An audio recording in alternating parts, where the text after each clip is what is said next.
Olá, bem-vindo a bordo. Bom, por aqui a gente vai te ensinar a ingressar na área portuária e vamos conversar sobre assuntos relevantes ao comércio exterior, transporte marítimo, operação portuária, container, enfim, vários aspectos relevantes relacionados a esse ramo de atuação. Então, se tu queres entrar na área portuária, ingressar na área portuária, migrar do teu emprego atual para essa área, ou se tu já trabalhas ou estuda sobre esse tema, vem com a gente. Eu sou o Márcio, eu sou especialista em transporte marítimo e container, sou especialista em agenciamento marítimo e operação portuária. Bom, no tema de hoje, eu vou falar sobre questões históricas, né, alguns acontecimentos que tiveram na navegação que ocasionaram grandes mudanças, né, que eu chamei, né, que eu chamo essa aula de grandes tragédias, grandes mudanças. Por quê? Porque essas tragédias que aconteceram, né, historicamente na humanidade, elas fizeram que algumas mudanças, né, acontecessem, ou grandes mudanças, na verdade, acontecessem no ramo da navegação. Infelizmente, né, a partir de perdas de vidas humanas, é que algumas regras surgiram, algumas questões surgiram para que se minimize as tragédias, né, ou a perda de vidas humanas, né, ou que ao menos, né, se tente diminuir ao máximo aí esses eventos negativos.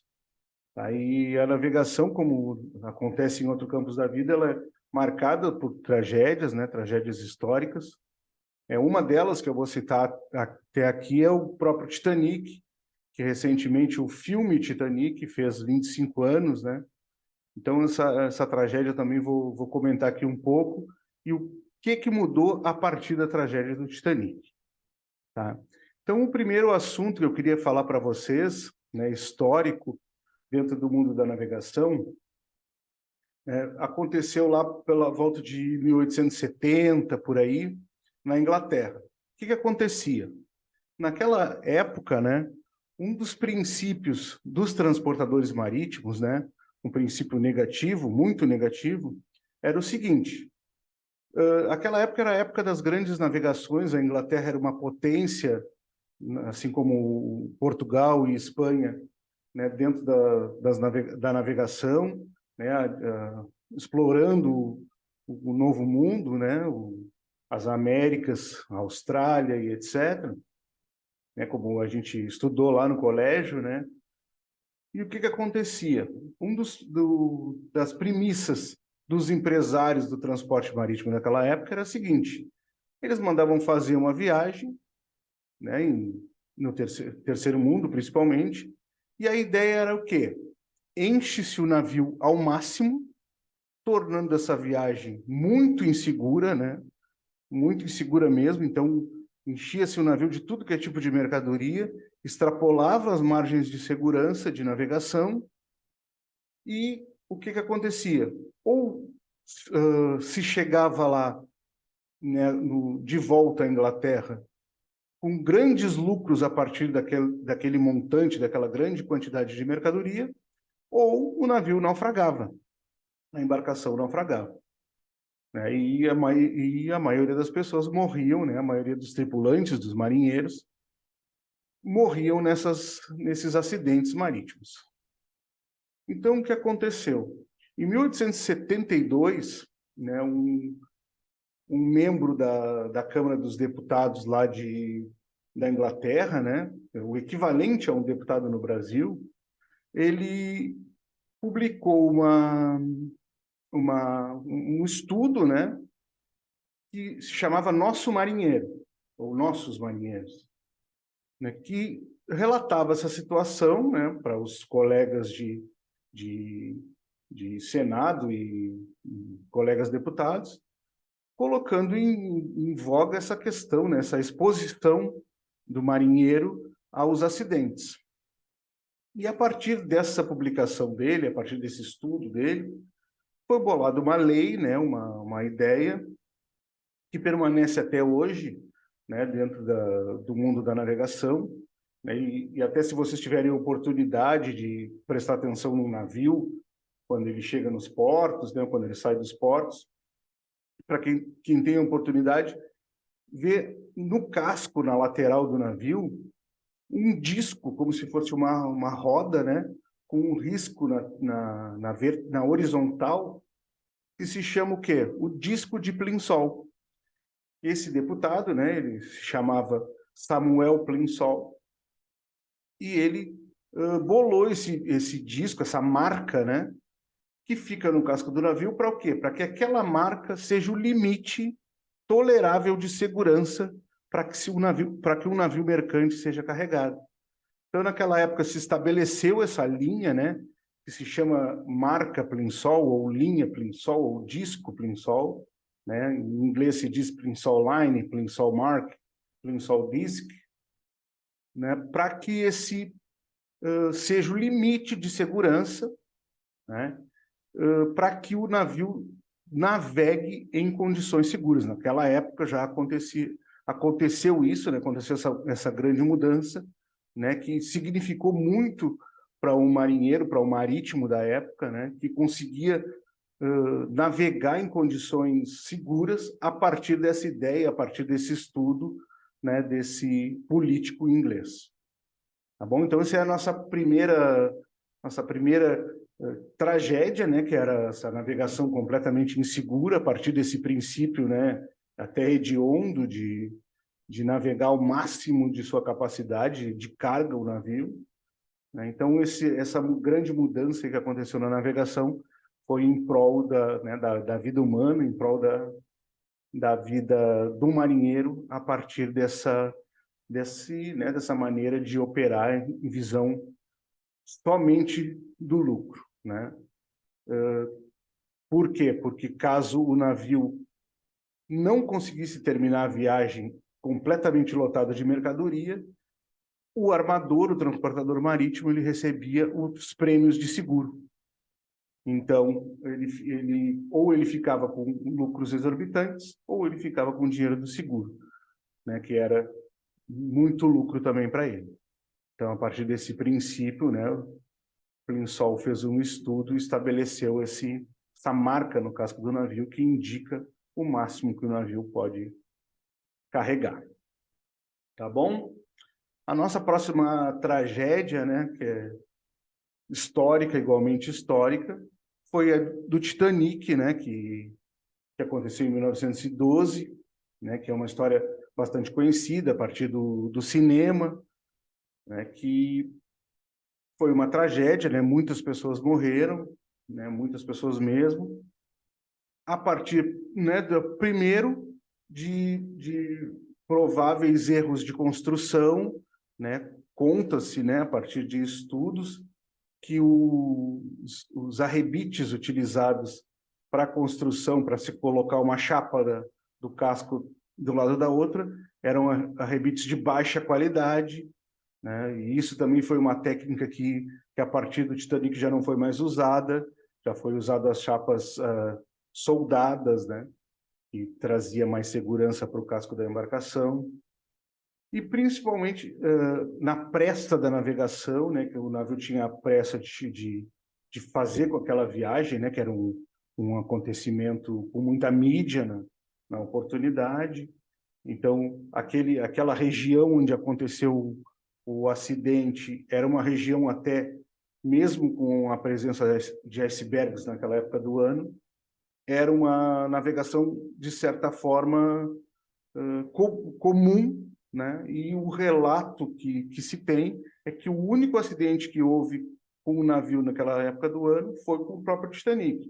Por quê? Porque já se fazia uma travessia dentro aquele mar coberto de icebergs, mas, né, acontecia de uma maneira tranquila, provavelmente, né, eu imagino, por conta de uma velocidade mais cautelosa, né, de uma navegação mais cautelosa, sem pressa, né, não uma velocidade máxima, né, uma velocidade acima da uma velocidade de segurança, para que se passasse aqueles icebergs ali sem maiores transtornos, mas não aconteceu com o Titanic.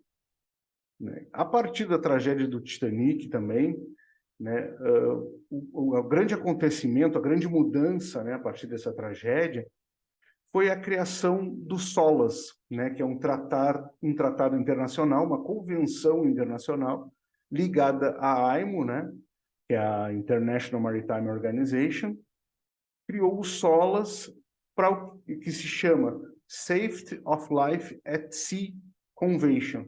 Então, é uma convenção para salvaguarda da vida humana no mar, tá? Sejam essa vida humana de tripulantes ou passageiros, não importa. Por quê? Porque muitas questões de segurança, além dessas questões que eu já falei da navegação, foram deixadas de lado.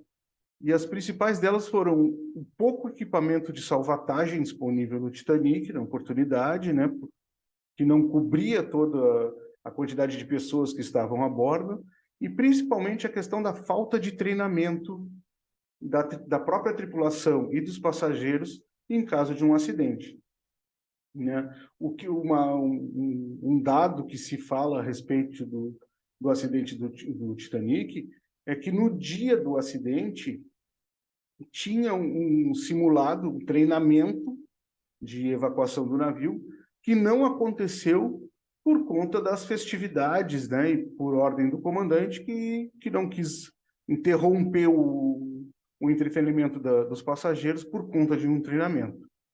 Então, a partir dessa tragédia e a criação dos SOLAS, né, os treinamentos eles são intensos, né, as fiscalizações são intensas, inclusive no Brasil, né, as capitanias dos portos que fazem o trabalho para a Marinha do Brasil cobram muito as questões de SOLAS em relação, quando há fiscalização das embarcações que chegam no Brasil, por conta dos tratados internacionais. Então, todos os países que fazem parte desses tratados internacionais, né, cumprem o seu papel quanto à fiscalização das embarcações, né, sejam mercantes, sejam outros tipos de embarcação, né? Então, todos têm que estar de acordo com as diretrizes do SOLAS para que não se repita tragédias como o Titanic. Tá? Outra tragédia, né, que aconteceu, que trouxe alguma mudança na navegação, né, mais recentemente, em 1989, foi um acidente com um petroleiro, né, que na época foi muito falado e até existem reportagens até hoje sobre essa tragédia, que é considerada uma das maiores tragédias relacionadas ao meio ambiente, né, que fere o meio ambiente relacionada a algum evento no mar. Por quê? Esse navio ele estava no Alasca, né, navegando pelo Alasca, e ele acabou atingindo rochas submersas, né, que causou um rasgo gigantesco no casco do navio, espalhando o óleo, né, e o petróleo, quer dizer. E esses navios petroleiros geralmente são navios muito grandes, né, navios de 400 metros, 300 e muitos metros, que carregam quantidades significativas desse produto, do petróleo. E na oportunidade, né, o acidente, e dizem que há sequelas desse acidente na costa do Alasca, até hoje por conta desse acidente com o Exxon Valdez, que era o nome da embarcação. Uma embarcação pertencente à Exxon, né, que é a mesma empresa que a gente conhece por Esso, né, a empresa americana, né. Então foi muito divulgado na época, né. Eles mostravam imagens ali com pássaros, né, toda a fauna e a flora marinha ali atingida por essa quantidade gigante de petróleo que foi derramada na costa canadense. Então, a partir desse acidente, a primeira regra que foi imposta para a indústria da navegação foi que os navios que carregam, né, impuseram, né, a partir da própria IMO, né, da International Maritime Organization, que os navios que carregam petróleo precisassem ser de casco duplo, né, para caso ocorresse algum acidente, né, que tenha uma prevenção a partir do casco C duplo. Então, o que aconteceu na oportunidade também? Que muitas empresas que tinham suas frotas com casco simples, simplesmente faliram, né? Foram à falência, por conta de ter que adaptar toda essa frota, né? Vender parte dos seus navios, construir de novo. Então, né? Não é uma questão simples em termos de administração de empresas, tu perder toda a tua frota, né? Do momento para outro. Mas foi, né? Uma das lições aí que o acidente do Exxon Valdez trouxe, por conta desse grande problema relacionado ao meio ambiente. Então, a própria Texaco, né, que a gente chama de Texaco, a Texas Coal, faliu, né, a parte de navegação, né, relacionada à navegação, faliu naquela oportunidade. Inclusive, essa história do Exxon Valdez e dessa questão da Texaco ter falido, né, eu ouvi de um comandante italiano conhecido meu, que a gente conversava muito, ele me contou essa história porque ele era comandante da Texaco na oportunidade. Então foram muitos, né, tripulantes e comandantes, oficiais de navio que ficaram desempregados a partir daquela questão, né, de muitas empresas que faliram. Depois as empresas se adaptaram, né, as empresas que investiram obrigatoriamente tiveram que investir em construir navios com casco duplo para o transporte de petróleo e derivados. Tá? Fazer uma parada aqui no meio da história, né, para falar para vocês, né, que a gente conta esse tipo de história, por que vale a gente adquirir essa cultura em relação ao que a gente trabalha, ao que a gente quer trabalhar, né, que é a indústria da navegação, porque ela nos traz cultura do que a gente, no mundo que a gente faz parte ou quer fazer parte, né? Então isso nos traz saber, né, a partir dessas histórias, desses acontecimentos, né, que são até conhecidos de certa forma, por conta das histórias, do que a gente vê na TV, ou em jornais, etc. Né? Então, é importante essa cultura, é importante a gente entender a história que nem sempre positiva, né, infelizmente, mas que a história que está em torno da indústria da navegação, para que a gente tenha cultura, tenha saber em relação a esse ramo de atuação, né, do qual a gente quer fazer parte, né, para quem já trabalha ou para quem quer migrar para esse ramo. Tá bom? Então, a nossa última história em relação a grandes mudanças que aconteceram na navegação a partir de grandes tragédias foi a partir da tragédia do 11 de setembro, né, que foi um acontecimento histórico que aconteceu nos Estados Unidos a partir de ataques terroristas, né, em 2001, né, a queda das Torres Gêmeas, a invasão ao Pentágono, né, e muitas regras internacionais em aeroportos e etc. surgiram a partir desse atentado terrorista. E com a navegação, né, com os portos, não foi diferente. Por quê? Porque se notou a partir de alguns estudos, né, os estudos relacionados à segurança, que os portos, né, a estrutura portuária e os navios, eles eram muito abertos, né, muito mal fiscalizados em relação à segurança, a esse tipo de segurança, né? Por exemplo, de uma intrusão, de se colocar um artefato explosivo, algo assim. Então, a navegação não tinha muita fiscalização relacionada a esse tipo de segurança. Então, a partir disso, surgiu o ISPS Code, né, que é um código, né, também lançado a partir da IMO, né? Para quê? Para que os navios também tenham um código de conduta em relação à segurança e também as estruturas portuárias também sejam fiscalizadas, né? Então, a partir desse organismo internacional, né, que é a AIMO, né, se criou a cooperação entre os governos, entre a própria indústria do shipping e a própria indústria da navegação, né, as indústrias portuárias também, para que esses recintos portuários e as embarcações tenham códigos de conduta e de segurança, né, para que se evite, né, para que se haja uma precaução em relação a essa questão do terrorismo, né, nesses ambientes portuários e nas embarcações mercantes também, né? Então, foi detectado a partir do 11 de setembro, né, de 2001, da tragédia do 11 de setembro, né, que houve uma mudança em relação às seguranças. Então, a partir disso, uma série de procedimentos foram criados, né, para toda a indústria, as pessoas que operam, que trabalham na operação de navio, que trabalham como agente marítimo, que trabalham como estivador, elas têm que ter uma conduta em relação à segurança, né, passando por revista, o carro é revistado, né, então dependendo do local que isso acontece, do local do acesso que esse trabalhador tenha ao navio ou à estrutura portuária, ele tem que ser fiscalizado, né, a mochila vistoriada, né, para manter a segurança, né, para que não seja introduzido nenhum explosivo, né, esse navio e a própria estrutura portuária não fique exposta a qualquer tipo de ataque terrorista. Tá? Então, isso surgiu a partir do 11 de setembro. Tá bom?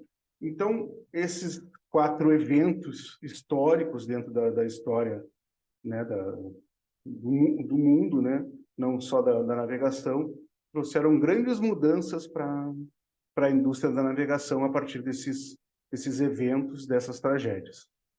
Tá? Então, isso é, de novo, né, para falar para vocês que isso é uma maneira de a gente adquirir cultura, entender mais sobre a indústria que a gente faz parte, sobre o mundo que a gente faz parte ou que tem a intenção de fazer parte. Tá bom? É claro que todos esses eventos, eles têm questões muito mais amplas para se tratar, para se contar, detalhes, né? Números, etc.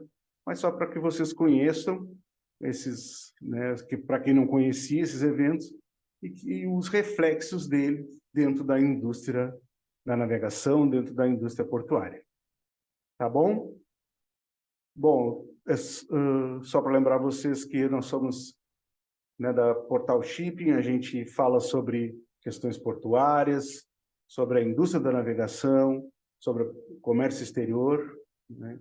E eu sou o Márcio, eu sou especialista em transporte marítimo em container, em operação portuária e agenciamento marítimo. Foi um prazer falar para vocês e até o nosso próximo conteúdo.